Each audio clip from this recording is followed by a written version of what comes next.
반갑습니다. 저기 멀리 오만이라는 나라. 여러분, 오만이 어디 있는지 아세요? 잘 모르시죠? 저도 5년 전엔 몰랐습니다. 사우디아라비아하고 붙어 있는 나라. 사우디아라비아. 그래서 사우디아라비아 큰 나라 옆에 해안가 쪽으로, 바다 쪽으로 아라비아해라고 있죠. 그리고 밑에는 예멘이란 나라. 그리고 오만에서 제일 가까운 큰 도시가 두바이라는 도시가, 아랍에미레이트 들어보셨죠? UAE. 그래서 그 두바이라는 도시를 통해서 오만으로 오게 되죠. 한국에서는 직항이 없다가 잠시 생겼다가 지금은 또 없습니다. 관광지인 나라이긴 하지만 아직 잘 알려지지 않은 그런 나라. 오만. 오만한 사람들이 좀 많이 사는 나라. 예, 그래서 오늘 이 자리에 말씀을 준비를 좀 많이 했는데, 목사님께 말씀을 준비하고 난 이후에 카톡으로 여쭤보니까 너무 안 길었으면 좋겠다라고 해서 오늘 아침에 또 수정을 하고 해서 말씀을 나누게 되었습니다. 선교사들이요, 설교를 못합니다. 왜 그런 줄 아세요? 선교지에서 설교할 기회가 없기 때문에. 특히 제가 살고 있는 모슬렘 나라에는 더더욱 교회가 없기 때문에.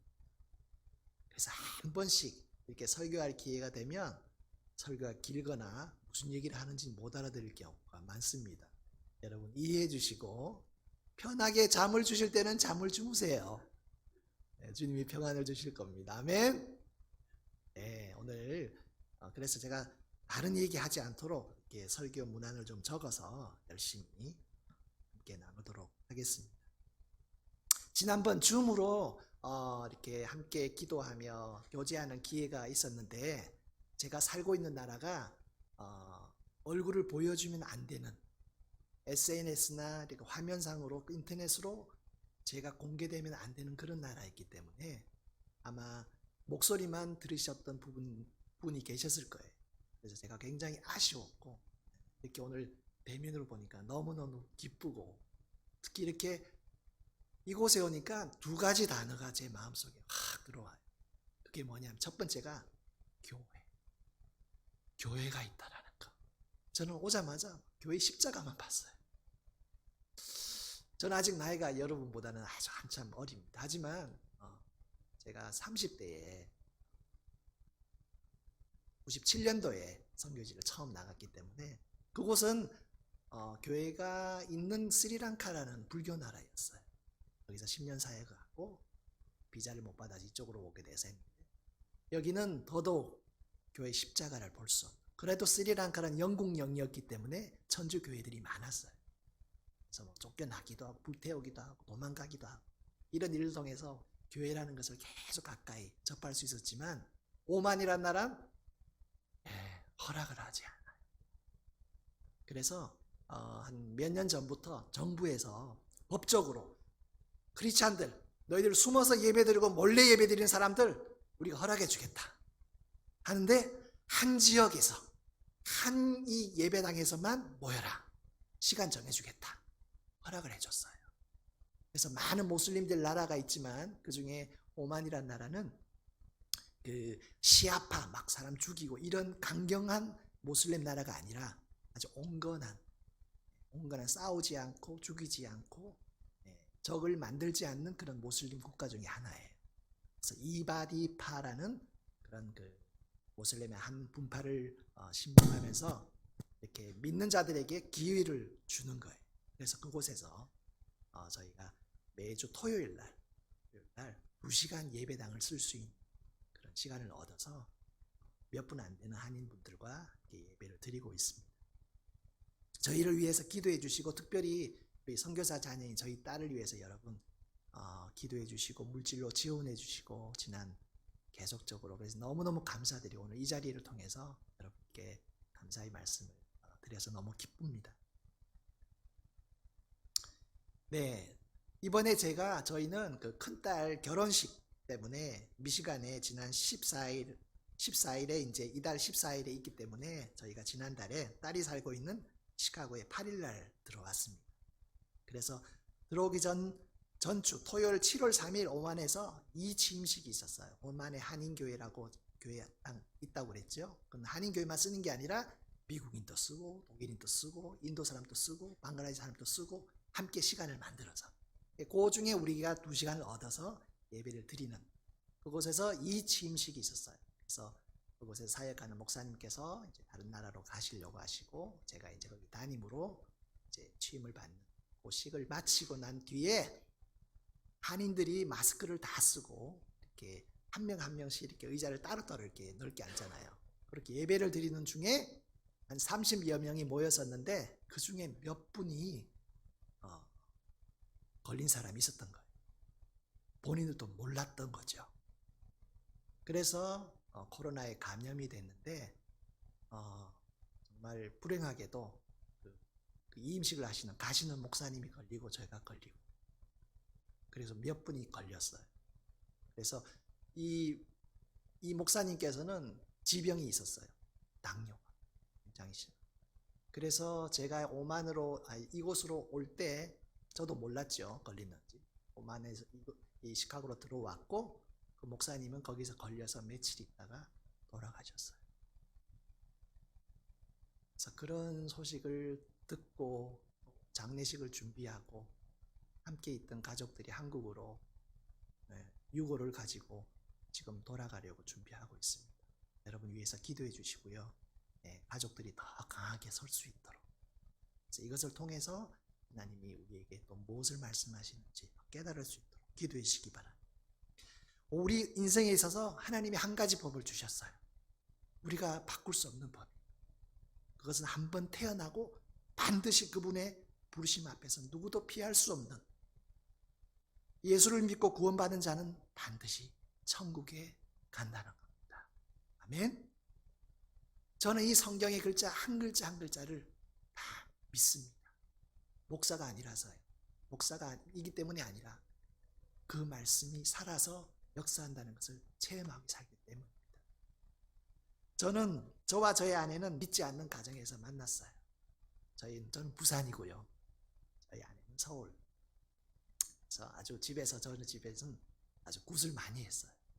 제가 장남이었고 4대 독자였고 예수를 믿어서 서로 결혼하자마자 1년 후 저희 30대를 이 선교지 스리랑카에서 삶을 보냈습니다.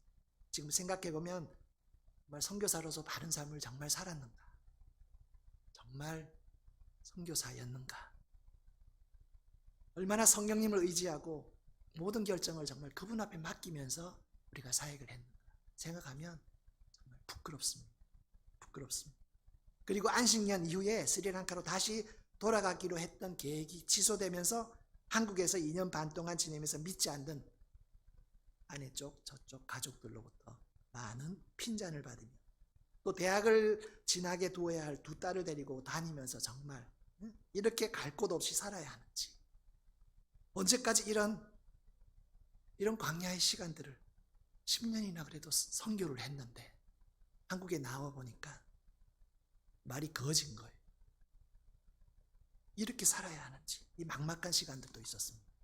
그러다가 한 선교사님의 소개로 인천의 한 교회를 통해서 다시 재파송받아서 스리랑카로 돌아갔지만 1년 후에 다시 비자가 거절되어서 한국으로 철수해야 됐기 때문에 정말 이 미래에 대한 대책이 없었던 거죠.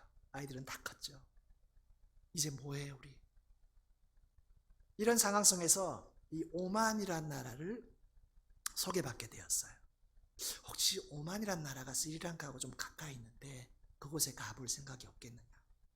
이런 기도하시는 몇몇 분들의 의견을 갖고 저희가 기도하면서 마음의 결정을 하게 됐죠. 그것이 벌써 5년이 넘게 되었습니다. 비록 내일 일을 예측할 수 없는 상황들의 연속이었어요. 우리에겐 정말 이 안정된 삶이란 없을까? 여기 오니까 안정, 평안 이런 것이 정말 저희 마음을 이렇게 붙드는 그런 느낌들을 저는 받게 되었습니다. 좀 더 한 곳에 이제는 좀 정착해서 진득하게 좀 꽃도 가꾸고 잔디도 좀 가꾸고 이렇게 살 수는 없을까? 언제까지 이런 광야의 삶을 내 삶인 양 갈등 없이 이 받아들일 수 있는 날이 정말 올까? 솔직히 지금도 그 생각입니다. 왜 주님은 우리를 광야로 내미시는 걸까요? 오늘 성경에는 그런 광야의 삶을 살았던 한 빛을 세상에 증언한 한 선지자가 나옵니다. 그가 바로 요한이지요. 오늘 본문 6, 7절에 보니까 사도 요한은 그가 누구인지 또 어떻게 왔는지 그것을 한번 소개하는 요절이 나옵니다. 6, 7절요. 같이 한번 읽어볼까요? 시작.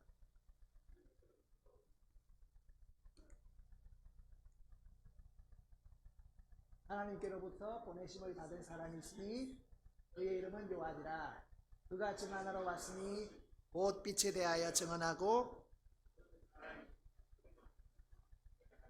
아멘. 그가 누구라고요? 하나님이 보내신 자. 보내신 목적? 하나님이 보내신 자. 그 빛을 모든 사람에게 증거케 하려고 보낸 자였습니다. 특별히 사명을 갖고 태어난 사람이라고 합니다. 그럼 저와 여러분은 특별한 사명이 있을까요? 뭐 특별? 그냥 내가 해야 될 게 뭐가 있을까요? 세상. 누가 여기로 보냈고 저와 여러분이 왜 여기 있죠? 물론 최종 결정은 저희는 우리 본인이 했습니다. 제가 오만에 오게 된 건 교회가 제안했고 저희는 기도하면서 저희 스스로가 결정했어요. 우리 모두는 분명 이유를 갖고 여기 왔을 거예요. 그죠? 분명 진실은 저와 여러분도 그 빛을 사람들에게 증거하기 위해 보냄을 받은 자들이라는 겁니다. 세례 요한은 이렇게 자신의 부르심과 증언의 내용이 바로 그 빛, 이 세상으로 빛으로 그분이 오실 분이라는 것을 알고 있었습니다. 그럼 여기서 한 가지 여러분에게 알고 질문을 한번 해보죠. 세례 요한은 그 빛을 어떻게 알 수 있었을까요? 분명히 그 사명을 보고 왔는데 이제 그 빛이 어디 있는지 어떻게 찾을 수 있었을까요? 그가 메시아를 만난다면 그를 보고 어떻게 그가 저분이구나 라는 것을 알 수 있었을까요? 여러분 그 질문을 한번 해보지 않으셨나요? 하나님께서 세례 요한에게 메시아를 알아내는 방법을 알려주셨습니다. 그것은 바로 사람들에게 세례를 베풀어 보는 거예요. 사람들이 물었습니다. 당신은 누구입니까? 우리가 기다리던 그 메시아입니까? 그는 자신이 메시아가 아니라고 했습니다. 나는 물로 회개의 세례를 베풀지만 내 뒤에 오시는 그분이 메시아인데 그는 성령으로 불로 세례를 주실 분이라고 말했어요. 그래서 사람들이 화를 냈어요. 메시아도 아닌데 왜 우리에게 회개의 세례를 베푸냐고요. 그러자 자신이 보내신 하나님께서 세례를 베풀려고 했기 때문에 나는 그저 베푼다고 말하는 거예요. 33절에 보니까 이래 말하죠. 나도 그를 알지 못하였으나 나를 보내어 물로 세례를 베푸라 하신 이가 그에게 라고 말했어요. 물로 베풀어. 하나님께서는 세례 요한을 통해서 사람들에게 세례를 베풀 때 세례를 받는 사람들 중에 성령이 임하시는 것이 그 사람이 있을 텐데 그 사람이 바로 메시아고 이것을 통해 사람들에게 그가 바로 메시아임을 알리라는 것이었습니다. 세례를 베풀다 보면 성령이 어떻게 임하는지는 모르겠지만 임하게 될 텐데 그가 바로 메시아. 그가 메시아라는 것을 알려라고 하나님 말했던 거예요. 자신이 세례를 베푸는 것은 세상에 하나님의 아들을 나타내기 위함이라고 했습니다. 세례 요한 또 누가 메시아인지 이 성령이 비둘기같이 내려오기 전까지는 몰랐던 것을 우리는 알 수 있어요. 세례 요한의 삶은 정말 광야의 삶이었습니다. 그의 삶은 광야에서 이루어졌죠. 성경엔 수많은 사람들이 이곳 광야에서 그렇죠? 도망다니고 쫓기고 그리고 이스라엘 백성들을 광야로 인도하셨고 그곳에서 하나님의 사자가 나타나시고 예수님은 그곳에서 40일간 금식하셨고 사단에게 시험받는 그곳이 광야였습니다. 많은 역사의 이야기의 흔적들이 있었고 좌절과 그분의 도우심과 인도하심 그런 곳이 광야였던 것이죠. 광야는 어떤 곳입니까? 하지만 보기에는 힘들어도 그분께서 이끌어내어 반드시 통과하게 하시는 곳이었어요. 피할 수 없는 곳. 여러분도 광야가 있으셨나요? 저에게도 다양한 광야가 있었습니다. 오늘 모든 인생에 그분 앞에 광야의 시간들이 있습니다. 어떤 사람에겐 지금일 수도 있고요. 또 아마 오지 않은 듯하게 보여지는 그런 느낌의 광야도 있을 거예요. 정말 절망적인 광야는 여러분 어떤 것인지 아십니까? 더 절망적인 광야. 그것은 가장 절망스럽고 무서운 광야는 내가 광야에 있는지도 모르는 광야. 내 상태가 어떤지 알지 못해요. 그게 무슨 말이냐고요? 그분이 느껴지지 않는 광야. 그분의 말씀이 전혀 내 삶 속에 없는 거예요. 그런 경험 있으세요? 보기엔 사역자로, 교회 직분자로, 그리고 3, 4대 믿음의 가정으로 자라났다고 하지만 얼마나 우리가 종교적인 생활, 외식된 모습으로 살아가고 있는지 저는 미국과 캐나다, 이 많은 한인교회를 거쳐가면서 그걸 볼 수 있었습니다. 보여지는 것보다 보이지 않지만 오염되고 정직하지 못한 이 우리의 이중적인 모습, 이런 위선으로 남을 판단하고 정죄하는 모습이 저에게도 있다는 사실이 정말 참으로 안타깝고 가슴 아픈 일이 아닐 수 없습니다. 그럴 때마다 우리는 얼마나 정말 몸부림치나요. 그분 앞에 나의 굳어진 마음을 녹여달라고 얼마나 우리는 매달리고 있습니까? 때때로 우리는 성경 말씀 읽을 때 그분의 말씀이 내 마음에 안 와닿을 때가 있잖아요. 왜 그럴까요? 이 디모데후서 3장 16절, 이 정말 하나님의 말씀은 살아서 능력이 역사하는 그 말씀이 왜 제 삶 속에 그렇지 않나요? 왜 그럴까요? 아마 내 안에 나의 이 소리들이 얼마나 너무나도 많기 때문일까요? 왜 그분은 우리를 이곳으로 부르시고 아무 말씀도 안 하시는 것 같이 침묵하는 것 같을까요? 여러분, 그분의 음성을 들리나요? 왜 안 들리는 걸까요? 요즘 같은 정보 시대, 뭐든지 빠르고 이 효율적인 삶을 추구하기 하려하지만 우린 그럴수록 더 세상은 혼란스럽고 이 상황들은 더 혼탁해 가고 우리의 기도 생활도 그냥 종교 행위로 그냥 돌아가죠. 팬데믹 상황 속에서도 우리 영적 상황은 너무 힘들지 않습니까? 저는 오만해서 너무 나는 거예요. 사회는 어떻습니까? 가치관의 혼란이 왔어요. 이제 우리 자녀들을 보호해야 하는 시대가 이제 늦었어요. 죄의 무게도 10년 전과는 더 판이하게 더 깊고 확장된 것을 우리 느끼고 살고 있지 않나요? 이 광야는 히브리어로 미드바르 이런 뜻이에요. 이 미라는 것은 뭐뭐로부터, 이 다바르라는 말은 바로 말씀이죠. 그곳으로부터 말씀하시다.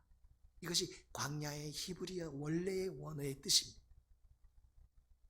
성경엔 이 미드바르의 이 말로 된 책이 바로 민수기죠. 민수기가 미드바르라는 말씀, 광야에서 말씀하신 2000년 전 광야에서 이스라엘 백성에게 말씀하신 하나님은 오늘 또 살아계셔서 우리에게 말씀하시는 하나님이십니다. 아멘. 그분은 태초부터 말씀이셨고 말씀으로 우리를 창조하셨고 모든 선지자와 하나님의 말씀들을 이 백성들을 말씀으로 이끄셨어요. 그리고 저와 여러분을 향한 특별한 관심을 가지셨던 그분의 말씀이 이젠 육신으로 우리의 역사 속으로 들어오셨습니다. 그분이 예수 그리스도이십니다. 14절을 함께 한번 읽어보죠. 1장 14절. 말씀이 육신이 되어 우리 가운데 가심에 국강을 보니 아버지의 독생자의 영광이요 은혜와 진리가 충만하다. 그렇습니다. 그분 자체가 하나님이셨기 때문에 그 영광은 바로 은혜의 충만 그 자체였습니다. 그리고 충만, 그 진리의 충만, 그 충만 그분 앞에서 그분의 말씀이 은혜가 되지 못하는 것은 뭘까요? 둘 중에 하나겠죠. 말씀은 문제가 없어요. 충만한 은혜의 말씀. 그러나 그것이 내 안에 충만되지 못하는 것은 내 안에 문제가 있는 거죠. 그죠? 내가 그 말씀을 못 듣든지 아니면 그분의 말씀을 말씀하시는데 내가 거부한다. 그렇습니다. 하나님은 때론 침묵하시기도 하세요. 그러나 그 침묵에는 분명한 이유가 있다는 사실. 우리가 처해 있는 광야는 그분께서 우리 인생 가운데서 말씀하시려고 그분께서 직접 저와 여러분 한 사람 한 사람을 부르신 곳입니다. 특별하게 말씀하기 위해서 어려운 상황들을 가끔 허락하신다는 거죠. 그분의 음성을 얼마나 자주 듣고 계신가요? 지금 여러분 삶 속에서 어느 영역이 그분과 함께 해야 될 영역입니까? 지금 그분의 음성에 귀를 기울여야 할 때입니다. 이제 우리는 이제 주님이 오시려는 그 나팔 소리를 들을 수 있는 그런 영적인 수준까지 가야 합니다. 오늘 또 우리가 원하든 원하지 않든 이 머나먼 고향을 떠나서 이곳 미국 미로키에서 살고 있습니다. 우리가 우리의 본향 천국으로 가기까지 우리의 모든 여정은 광야인 거죠. 그렇기에 내 힘이 아닌 그분의 힘, 하나님의 힘을 의지해야 하는 것, 그것이 바로 광야의 삶인 것입니다. 나의 능력이 벗어난 곳이기 때문에 능력이 하나님이 절실히 필요한 곳이 바로 이곳이라는 겁니다. 아직도 내가 모든 것을 할 수 있다고 자신하면서 살고 있나? 내 수중에 돈이 얼마나 있다?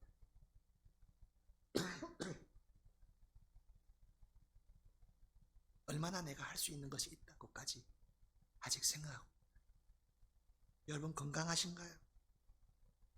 여러분은 어떤 광야에 서 계십니까?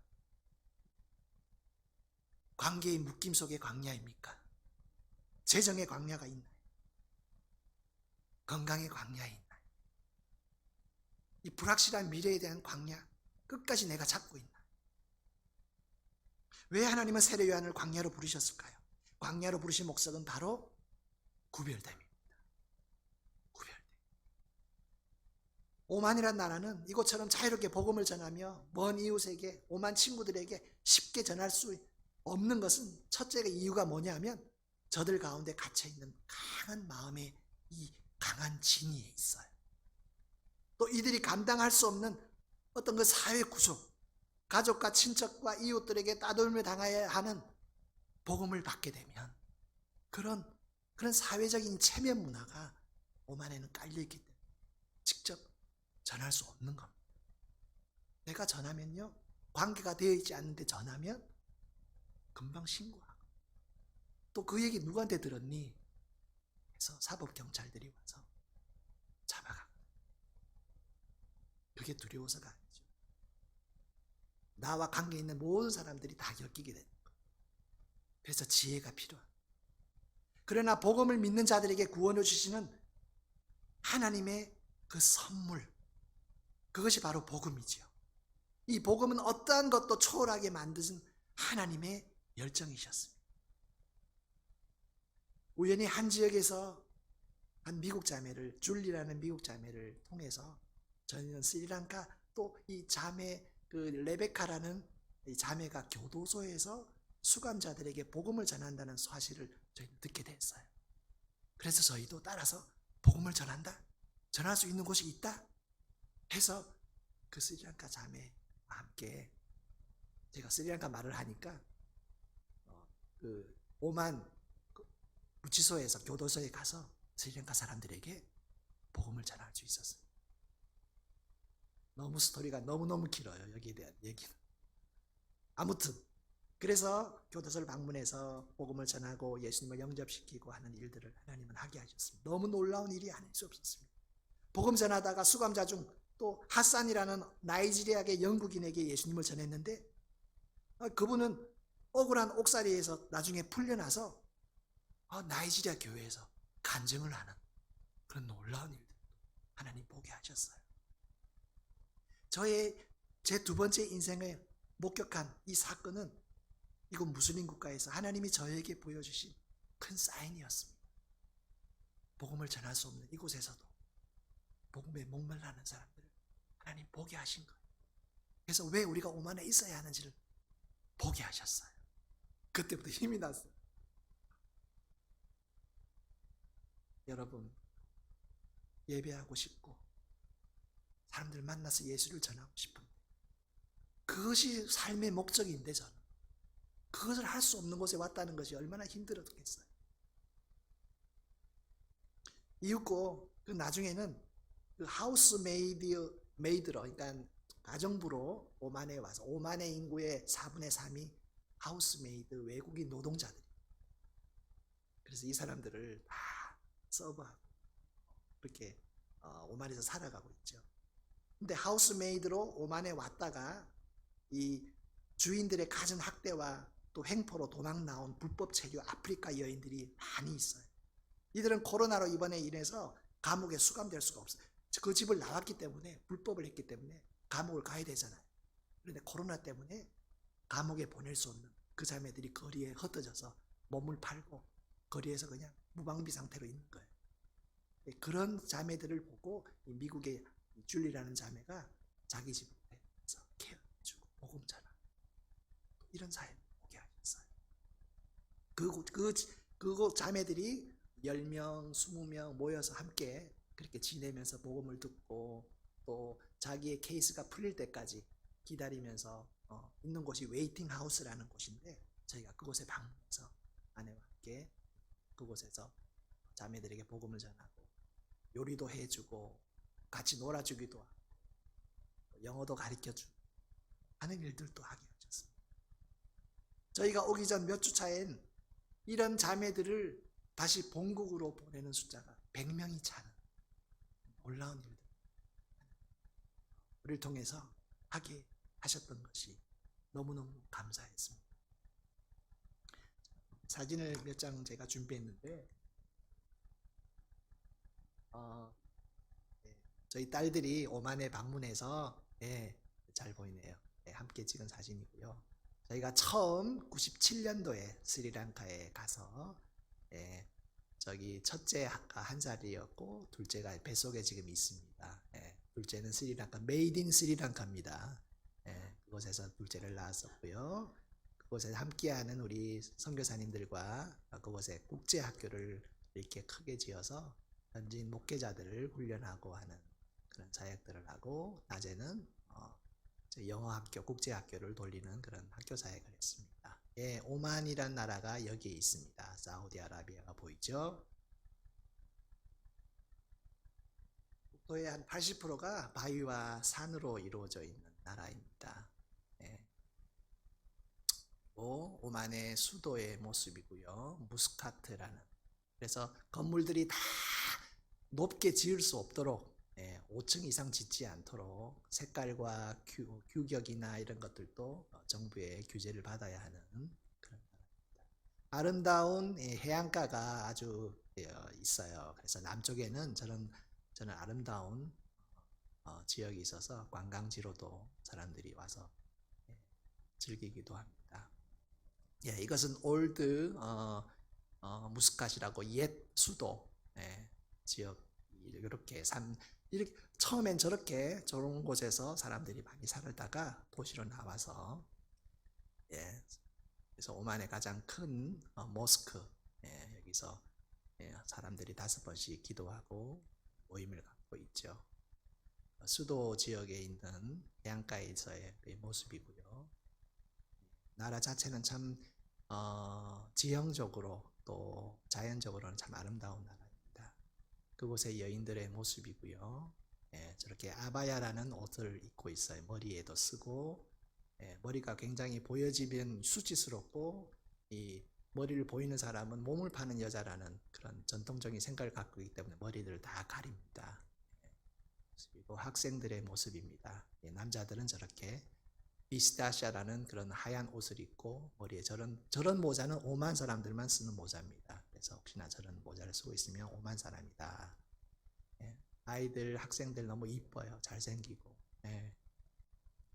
이렇게 돼 있고요. 예, 이것이 바로 교도소 저희가 방문하는 교도소입니다. 물론 이제 허락을 받고 들어가서 그곳에 많은 수감자들, 다양한 수감자들이 있겠죠. 근로자들, 특별히 근로자들이 많습니다. 워낙 이 사람들을 이 에이전시를 통해서 쉽게 말하면 사와가지고 돈을 주고 에이전시 그 여자들을 사와가지고 자기 집에서 같이 먹고 자고 하면서 집안일을 하게 하는데 어마어마한 폭력이 있어요. 인권의 문제도 많고요. 그래서 도망쳐 나오는 그런 자매들을 저희가 케어해주고 본국으로 보낼 수 있도록 그렇게 기도하면서 비행기 표까지 저희가 준비해서 보내고 법정 싸움도 저희가 가서 해주고 그런 사역들을 하는 좋습니다. 예, 그곳에 방문해서 교도소 방문해서 저렇게 저 찍을 수 없는데 제가 좀 몰래 좀 찍었는데 저렇게 서로 마주보고 전화로 같이 복음을 전하고 영어가 되면 영어로 하고 또 말을 할 수 있으면 우리 중국 사역자들 데려가서 중국말도 하게 되고 이렇게 복음을 전하고 예, 맨 오른쪽에 있는 저 자매는 그 수감 중에서 아이를 그곳에서 낳았어요. 그래서 저 아이를 더 이상 그 안에서는 키울 수가 없으니까 어떻게 하다가 우리 사역자 그 아까 스리랑카 자매라는 그 자매가 이 자매를 이 아이를 입양하게 된 거예요. 그래서 이 아이를 데리고 스리랑카 가서 출생증명서 만들고 자기의 아이 이 부부는 사역자 부부인데 아이가 없었거든요 오랫동안. 그러다가 이 사역을 하면서 그렇게 그곳에서 출생한 아이를 자기가 입양하는 놀라운 일들도 저 오른쪽 밑에 있는 자매가 아내고요. 예, 그래서 맨 오른쪽에 있는 자매가 줄리 사역들을 같이 저희와 함께하고 저희가 이 자매를 돕고 또 중간에 있는 그 자매가 아까 스리랑카 그 자매 레베카라는 자매가 자기가 아기가 아닌데도 불구하고 입양해서 자기 아이로 출소해서 나온. 그래서 아까 말씀드린 그 나이지리아 형제 전도에서 그곳에서 감옥에서 예수를 믿고 이제 그곳에 있는 그런 컴파운드 교회 저희가 모여 있는 그곳에 있는 나이지리아 예배 때 와서 자기가 간증하고 예수님을 만났다. 그래서 같이 그곳에서 만나서 찍은 사진입니다.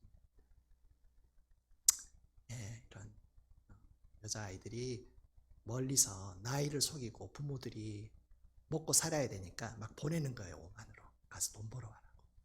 자기의 나이까지 속여서 미성년자인데도 나이가 많은 거로 해서 보내서 돈을 벌어오고 이런 자매들이 있습니다. 예, 그곳에 이제 스리랑카 자매들 수감되어 있는 스리랑카 자매들이 이제 출소하는 거예요. 이제 본국으로 돌아가는 거죠. 경찰서 안에서 같이 마지막 사진을 찍고 이렇게 이제 나가는 거. 그래서 나가는 자매들은 우리가 돌아가는 그곳 지역 나라의 사역자들하고 연결을 시켜줘서 안전하게 그곳에서 지낼 수 있도록 그래서 저렇게 자매가 이곳이 바로 웨이팅하우스 이렇게 가정부들이 모여서 갈 곳 없는 가정부들이 모여서 저희들이 케어하는 곳에 저희 아내가 김은미 선교사님과 가서 저들과 시간을 보내고 하는 그런 사진입니다. 그곳의 안에 그 환경입니다. 웨이팅하우스 안에 방이 한 3개 정도 있는데 이렇게 오면 매트리스에 저렇게 필요한 생필품 간단하게 준비해서 언제 나갈지 모르지만 그곳을 저희들이 케어하면서 예수님을 전하는 그런 일들 주마다 가서 저희 하고 있습니다. 정말 기도가 필요하고요. 정말 오늘 말씀 좀 정리를 하겠는데요. 이렇게 광야가 세상의 방식으로부터 구별되는 것이라 그랬잖아요. 이제 광야라는 것은 바로 구별된 것. 그리고 내 자신의 방식이 아닌 이제는 그분의 방식으로 구별하며 살겠다는 그런 결단. 이것이 바로 저와 여러분의 광야이라는 것입니다. 지금 나의 모든 문제의 키는 그분께 있습니다. 그죠? 내 자녀 문제, 내 가정의 미래, 내 건강마저도. 어제 저녁에 정말 우리 이장로님 댁에서 같이 머물면서 간증의 말씀을 드립니다. 너무너무 하나님께서 모든 것이 주님이 하시고 모든 것이 주님이 이런 어떤 광야의 시간 속에서도 주님이 말씀하시고 계시고 역사하고 계시다는 것을 저는 들으면서 너무 감격적으로 감사했었습니다. 그래서 마치 이 모든 것을 모세가 떨기나무 앞에서 신발을 벗듯이 오늘 우리도 그분 앞에서 신발을 벗어야 해요. 이스라엘 백성이 단련되고 엘리야가 단련되고 다윗이 단련되고 그리고 예수님이 그곳에서 단련된 곳이 바로 광야였듯이 말이에요. 세례요한의 광야는 하나님이 부르셨고 하나님이 함께 하시는 곳이었어요. 그렇기 때문에 우리도 나의 힘을 빼고 그리고 나보다 높으시고 그분의 뜻을 날마다 구해야 하는 것이 그분의 생각은 또 그분의 길은 우리의 길과 우리의 생각보다 높으시다고 말씀하셨죠. 오늘 그 광야가 저와 여러분의 광야이고 또 이곳에서 주님을 깊이 만나는 저와 여러분이 되기를 주님의 이름으로 축원합니다. 기도하겠습니다.